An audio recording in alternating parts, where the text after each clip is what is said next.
तेरी बहन की लग गई। आज प्रातः काल में जैसे ही मैं उठी मुझे पता चला कि आज चिंगम सर का जन्म दिवस है, इसलिए उसके अवसर पर यहाँ पर पूरियां भी बनती हैं। लेकिन मुझे जल्दबाजी में सेव खाकर ही निकलना पड़ता है क्योंकि हमारे यहाँ से बाजार दर्शन बहुत दूर है। तो वाहन में बैठकर मैं निकल लेती हूँ बाजार दर्शन की ओर। लेकिन सर्वप्रथम मैं पहुँच लेती हूँ आंवले का जूस बनाने के लिए, क्योंकि राजमाता जो आंवले लाई थी उनका बनाना था जूस। उसके पश्चात मैं बाजार दर्शन से उपयोगी और जरूरतमंद सामग्री को खरीद कर केक की बारी लेने पर मैं निकल लेती हूँ अपने स्थान पर, जहाँ पर सामग्री को लेने के लिए चिंगम सर और पोपटलाल आए होते हैं। अब जन्म दिवस की प्रक्रिया आगे दोहराएंगे, लेकिन ई का हम तो मटर तोड़ना ही भूल जाते हैं, इसलिए रात को पनीर मटर के लिए मटर तोड़े जाते हैं। तो लो कुछ समय के पश्चात यहाँ पर तुमड़ी कुमारी यानी हमारी गोपी बहन का भी आगमन हो पड़ता है, जो सभी मिलकर बलून को फुलाने लग जाते हैं और चिंगम सर के यहाँ पर धड़ाधड़ फोटोशूट चलती है। लेकिन हम क्या करें, हमको तो टेबल सजाकर मोमबत्ती जलाकर इसका बर्थडे सेलिब्रेशन करना है, क्योंकि हमें नाचना भी तो है।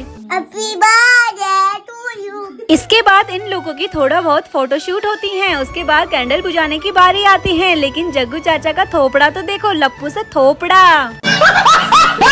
उसके पश्चात यहाँ पर एक दूसरे को केक खिलाने की बारी आ जाती है। जग्गू चाचा तो चाकू ही उठा लेता है, लेकिन क्या करे, छोटा बच्चा है ना। चिंगम सर जैसे ही चाकू की नोक पर केक को रखते हैं तभी पोपटलाल और चिंगम सर की लड़ाई हो जाती है। एक दूसरे को केक इस प्रकार से मसलते हैं जैसे होली खेल रहे हैं, लगता है इन्होंने होली नहीं खेली होती। इसके पश्चात बचे हुए गुब्बारों को यहाँ पर चुटकी फोड़ देती है और हम और भाभी माँ बचे हुए केक को और नमकीन बिस्किट को सबको आदान प्रदान कर लेते हैं। अब इन लोगों को गैस की प्रॉब्लम ना हो, इसलिए हम लिमके को इन सबको बांटने के लिए निकल लेते हैं, ताकि इनको रात को कोई दिक्कत ना हो। उसके बाद सभी यहाँ पर जमकर नृत्य करते हैं। तो आप लोगों को हमारा ब्लॉग पसंद आया हो तो प्लीज सब्सक्राइब करना बिल्कुल भी मत भूलना।